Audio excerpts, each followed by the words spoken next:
Welcome to model number 25, the Plymouth Roadrunner. Now this is a model build that came about because a year before I built this in late fall and into early winter of 2020. In 2019, I'd asked my stepdad, "What's your favorite dream car?" As a very subtle, "What model car do you want me to build you?" hint, but I don't think he picked up on it. And because I didn't give it to him in Christmas of 19, barely 6 months after he asked, he didn't get the, he'd probably forgotten about it by then. So what I did first, I tested the three shades of orange that I had. And I think I ultimately ended up picking the middle shade by the time I was done. But first, of course, I had to primer it, and that's the same bin I used for Magnum because it was, I think it was October, so I was still able to actually paint it outside, I believe. And of course, I started building on my dining room table because I needed more space, so you'll see that there. And there's the testing box. That's the lid of Voyager, actually, with the three different shades. So I believe spare bits of sprue tree I use, so I have a whole plastic container full of them now. Useful for paint testing.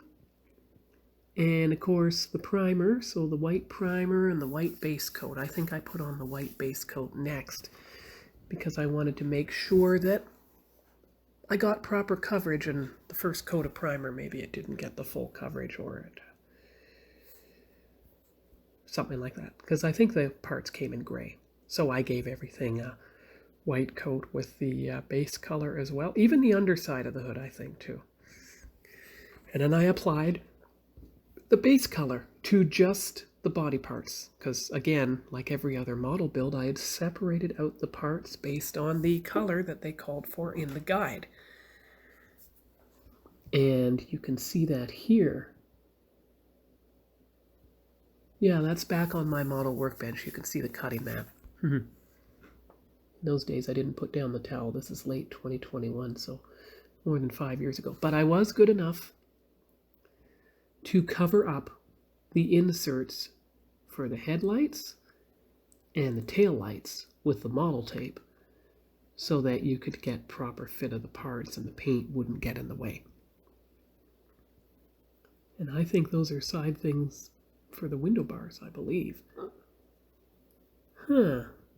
And I guess maybe some things that were hidden from view had a duller orange. And of course, here you are with the silver. I believe that's TS83 silver. Maybe it's aluminum. There's the parts that were sprayed with the black spray paint. Engine parts mostly. I think what I managed to do here is I was taking less pictures of all angles except for the finished car. And you see I field tested with two full cart purples. Which one would look best on the part? I think I picked the one on the right. It showed up better. Now, I'm not sure why I painted the car white again. That's a mystery to me. That's a mystery. Now, these pictures are in order. I made sure they were all taken with the cell phone, which automatically saves the pictures by time and date stamp. So, I don't know. But anyway, you started off with assembly of the engine, which fortunately, because I had to paint it in two halves, and then connect it together. So it stands up, one half, the other half. Oh, that's a pencil case I've had. I can see it in the background. Well, I just had to get rid of it because the zipper broke and it started tearing. So I now use my Avengers pencil case, which is a lot like my Iron Man 2 pencil case from 15 years ago. There are the tires. So I have the white printing on one side and the red circle on the other side. Once we see them on the car, we'll know which side faced out and which side faced in. There's the instructions again with a bit of the assembly mentioned and everything. Different parts of the engine. You can see it taking effect there. And there's the model glue, so the thick to me is on the left, the thin to me is on the right. Yeah, I guess I did take pictures of all four sides of the engine here. And remember, when I took these pictures, I wasn't exactly rotating them to be a video, not at that time. So I'm making the best I can. Oh yeah, that because there was two different configurations of the engine, this is the only one I could get to fit. And there's the car with the hood in place, so that looks pretty good there. Still don't know why it had a body color and then got another coat of white, but anyway, there's more of the engine assembled. Oh, and the fan blade. Yeah, there's quite a lot of detail. I think that was a level 2 or level 3 kit, if I'm not mistaken. Painted the chassis orange too, even though everything's going to go on there and it's going to be covered up. Orange again.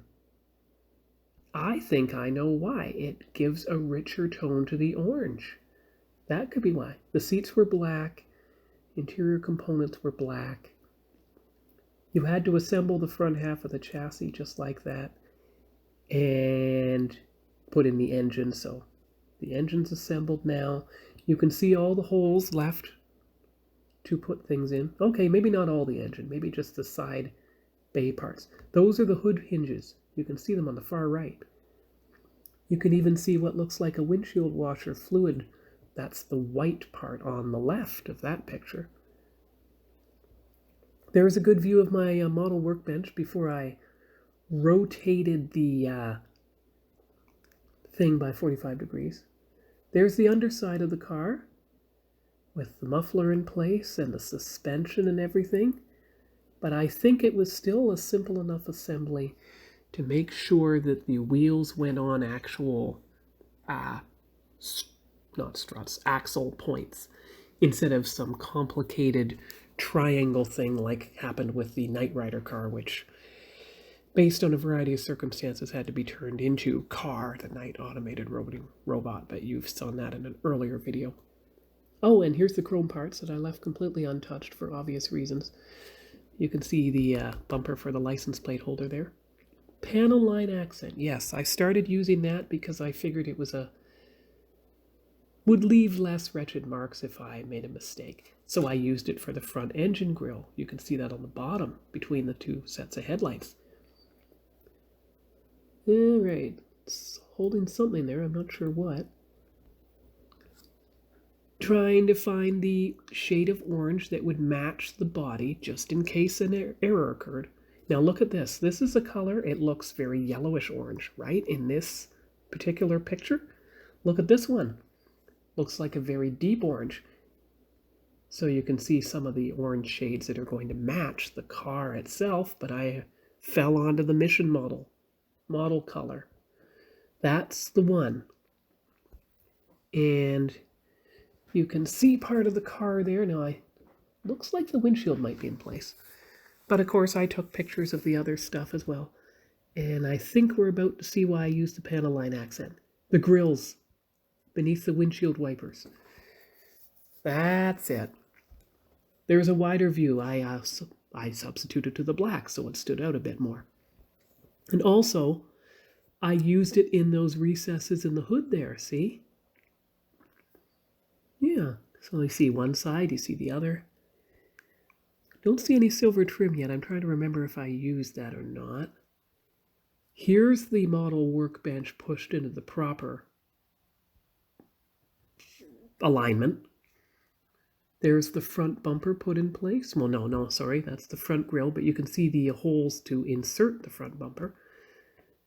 Did my best with a vine tip silver Sharpie to do the wipers. You can see them stand out above the engine grille. That's good. Well, the engine vent, that's the engine grille staring at you right now.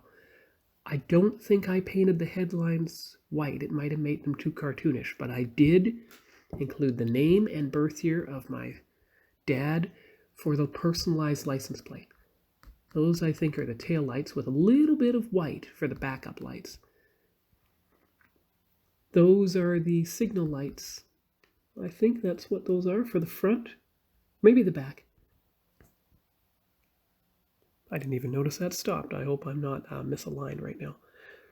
Hubcaps, red wheels, bucket inserted. So there are the wheels. So I did put the red stripe on the outside. And to make sure the glue holds, I turn the car sideways, and that way everything is aligned, and gravity helps keep the wheels in place. And there you are with the car sitting on its wheels now. And the engine is inserted. Of course, as you'll see in a later picture, it's too high up for the hood to stay on. So I had to leave the hood off. And I gave him the accessory bag of extra parts. So if anything breaks, he has extra parts to put on the car. Yes, I'm once again got the pictures in all 4 angles. There you are. The body. Now, I don't know if it has silver trim yet, but you see some more assembly, suspension and such. There you go, the silver trim. Now, I did that very carefully, painting towards the inside, the empty window, with my paintbrush. Try not to get too much spillover. Didn't want anything to mess up, so I think it worked pretty well. And of course, in later pictures, we'll have to do the door handles as well. Did the back window as well, but always paint towards the empty space. That way, if there's a spill, it spills into empty space and it doesn't impact the body. Because if you paint towards the body, especially with a silver Sharpie, you won't be able to get it off the paint. I think that's the gray primer and the white primer I used. There are some more instructions. I didn't take that many pictures of the instructions even while I assembled stuff. Here you are assembling the windshield. Right. Windshield is assembled. Now, I don't know if you can tell from this angle. Maybe you can't. Maybe it didn't happen yet.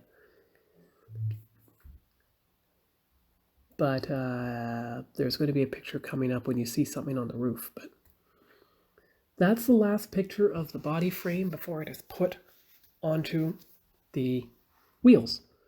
And there's going to be a few pictures here where you can see that. Now, I don't know what that piece is to the left of the car.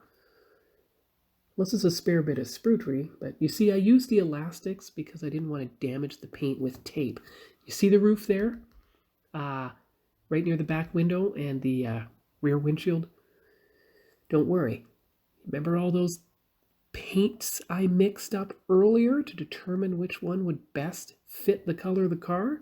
I narrowed it down to 2, as you can see here. So I did my best to fix the roof, and you can't tell from a long distance, and I mixed up a custom Road Runner orange. Always have a touch-up paint. And so then I took a few pictures next to the box of the Road Runner, just for display purposes, and then I had to carefully wrap it up with bubble wrap before I gave it to Dad for his Christmas present.